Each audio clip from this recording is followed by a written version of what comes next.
Véritables trésors trop longtemps méprisés, les zones humides font aujourd'hui l'objet de fortes mobilisations. Au vu des services qu'elles nous rendent et afin de les préserver, différents outils ont été mis en place à différentes échelles et une réglementation stricte a été établie. Le droit en France est devenu une mode dans n'importe quel domaine. L'arrêté sort qu'on a déjà transformé de nouveau. Alors oui, c'est des problèmes. Et pourtant, il faut sauvegarder ces zones humides qui apportent un bien à tout le monde. Il est ainsi important de ne plus dissocier urbanisme et environnement, mais au contraire d'intégrer le respect de l'environnement et donc des zones humides dans les projets d'aménagement. La première question qu'un porteur de projet doit se poser, c'est comment j'évite au maximum d'impacter l'environnement et donc particulièrement les zones humides. S'il n'y parvient pas, il y a effectivement la deuxième solution, c'est de réduire au maximum son impact sur les zones humides. Et en dernier lieu, ce qui doit vraiment rester vraiment la dernière issue quand tout a été mis en œuvre en termes de réflexion et de conception pour éviter ou réduire, c'est la compensation. Si les plans locaux d'urbanisme doivent classer les zones humides dans les zones naturelles à ne pas construire, les plans d'occupation des sols et les cartes communales n'ont pas cette obligation. Or, dans le territoire de Belfort, environ les 2/3 des communes n'ont pas établi de plan local d'urbanisme. Tout l'enjeu de cette question, c'est justement que les documents POS se transforment en plus, et ce qui permet de pouvoir ensuite protéger les zones humides et de pouvoir les classer en zones naturelles, c'est-à-dire zones non constructibles. Mais attention, l'octroi d'un permis de construire régi par le Code de l'urbanisme ne permet pas de détruire une zone humide. Lorsqu'un particulier dépose un permis de construire, il va demander au maire si son projet de construction est conforme au Code de l'urbanisme. Et l'octroi de ce permis de construire n'est ni une autorisation, ni une interdiction de détruire une zone humide si le projet en question est en zone humide. Et si le projet est en zone humide, il devra compléter sa demande de permis de construire par une demande d'autorisation au titre de la loi sur l'eau. En effet, le Code de l'environnement soumet à déclaration ou à autorisation les installations, ouvrages, travaux ou activités, dits IOTA, qui peuvent avoir un impact sur la ressource en eau. Et c'est la police de l'eau, cellule de la direction départementale des territoires, qui instruit les dossiers. La loi sur l'eau réglemente les travaux en zone humide, avec 2 seuils. Le premier seuil, c'est au-delà de 10 arts jusqu'à 1 hectare, vous êtes soumis à un dossier de déclaration. Au-delà d'1 hectare, à un dossier d'autorisation. Ces dossiers sont à peu près comparables. Ils doivent en tout cas contenir à minima une étude d'incidence réalisée par un bureau d'études spécialisé dans le domaine de l'environnement et des mesures compensatoires. De plus, le maître d'ouvrage doit respecter la règle du cumul. Il est important, lorsqu'il va calculer la surface qui va correspondre aux travaux projetés, de prendre en compte les aménagements qu'il veut faire par ailleurs ou les aménagements qui ont déjà été réalisés. Quelle que soit son envergure, tout projet qui détruit ou dégrade une zone humide fait l'objet de mesures compensatoires obligatoires, selon la règle du 200% fixée par le SDAGE du bassin Rhône-Méditerranée.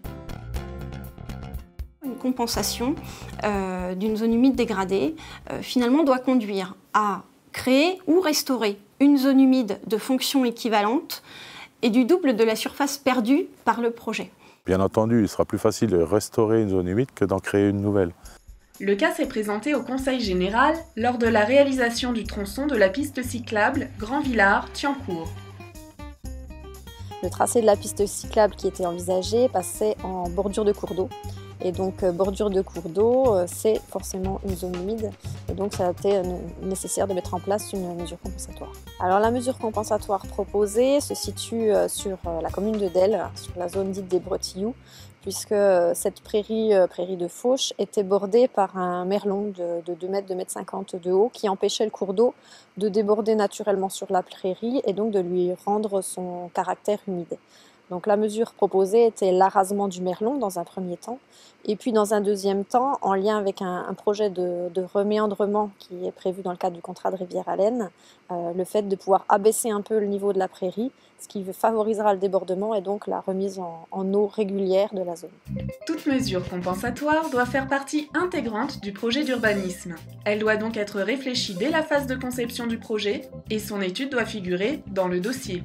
Ces restaurations de zones humides, ça pourrait consister à effacer un plan d'eau pour remettre les lieux en état, retrouver la zone humide qu'il y avait au départ. Ensuite, ça pourrait être par exemple restaurer une connexion qui a disparu entre un ruisseau en fond de vallée et les terrains de bordure. Donc on va remonter la nappe, on va remettre la nappe en connexion avec la zone humide. On a aussi la possibilité éventuellement, c'est d'évacuer un ancien remblai qui aurait été réalisé quelque part et qui n'aurait pas d'usage actuellement. Donc on évacue ces matériaux vers une décharge agréée. On peut imaginer aussi, pourquoi pas, supprimer une surface imperméable à l'endroit même d'une zone humide. De plus, les mesures compensatoires proposées doivent tenir compte des critères de fonctionnalité. Il faut savoir qu'une zone humide peut remplir plusieurs fonctions, donc 3 fonctions principales. Une fonction hydrologique, hydraulique, régulation des crues, soutien d'étiage, etc. Une fonction qui va être plus une fonction épuratrice, une fonction de filtre, et une fonction qui va être plus une fonction de biodiversité. Le porteur de projet devra donc identifier sur la zone humide ou les zones humides qu'il va détruire ou dégrader les fonctions qui étaient rendues par ces zones humides-là pour pouvoir, en compensation, proposer une zone humide qui remplira les mêmes fonctions et donc qui rendra les mêmes services à l'homme. Dans le dossier, on doit voir apparaître déjà l'état des lieux au départ, la zone humide dégradée, quel objectif on se donne, quel type de zone humide on souhaite obtenir ou réhabiliter, et troisièmement, comment on va obtenir cette remise en état. Il est important de faire appel à un bureau d'études spécialisé dans le domaine de l'environnement. Et il faudra prévoir un suivi de cette mesure compensatoire afin de vérifier si on évolue vers la renaturation de la zone humide. Aussi, une mesure compensatoire ne s'improvise pas et ne pas respecter la réglementation en vigueur expose à des sanctions. Le fait de construire ou d'exploiter sans autorisation une installation ou un ouvrage nuisible au débit des eaux ou au milieu aquatique est un délit, c'est-à-dire une infraction passible du tribunal correctionnel, les peines encourues étant d'1 an d'emprisonnement et de 75 000 € d'amende pour les personnes physiques. Les mêmes faits sont passibles de 2 ans d'emprisonnement et de 100 000 € d'amende s'ils sont commis en violation d'une décision administrative ou judiciaire. Si le législateur a récemment renforcé l'arsenal répressif en matière d'environnement, il n'en demeure pas moins que dans certains cas de gravité modérée de l'infraction, il est possible de recourir à une transaction pénale. C'est-à-dire le fait par l'autorité administrative de proposer au procureur de la République, par exemple le paiement d'une amende ou la remise en état des lieux, et si cette transaction est acceptée, elle éteint l'action publique. L'important, je vous dis, ça va être Sanctions, contraintes administratives, coût des études, délais. Aménager une zone humide est lourd de conséquences. Un périple qu'il est vivement conseillé d'éviter, d'autant que la plupart du temps, il est possible de modifier son projet afin qu'il n'impacte pas de zone humide. Au début des années 2000, la communauté d'agglomération de Belfort a acheté cette propriété au ministère de la Défense. C'était une ancienne zone militaire, 90 hectares, une grande forêt en fait. Et un projet de développement de 250 000 m² de surface de plancher a été conçu, je dirais, dans les approches traditionnelles.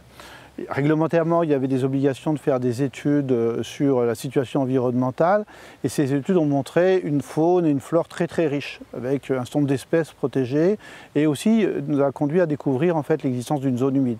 Et là, on a approché les choses d'une façon radicalement différente, c'est-à-dire plutôt que de considérer que ce que nous avions découvert, c'est-à-dire cette richesse faunistique et floristique, étaient des contraintes et devaient être pris comme, je dirais, des handicaps, on a complètement changé la logique et on a pris appui en fait sur cette richesse pour changer complètement l'approche de conception de la zone. Et d'une part en réduisant massivement la constructibilité, on est passé de 250 000 à 150 000 m², en réduisant massivement en fait l'emprise sur la forêt, et puis autour de la zone humide et des espèces protégées, on a organisé en fait la zone pour faire de l'existence de cette richesse en fait, environnementale un atout pour le développement économique du territoire de Belfort, en considérant qu'on est à proximité immédiate de la gare TGV, et donc cette zone, je dirais, où les hommes vont travailler dans la forêt en fait, et au milieu, je dirais, de la faune et de la flore, protégée et mise en valeur, va être une zone extrêmement originale et peut être un atout pour le développement du territoire de Belfort. Dans nos territoires en mutation, les zones humides représentent des atouts indispensables à notre qualité de vie. Et il est plus efficace et moins coûteux de préserver une zone humide existante plutôt que d'essayer d'en compenser sa perte. Mais préserver une zone humide passe avant tout par son identification, et c'est ce que nous vous proposons de voir dans la vidéo suivante.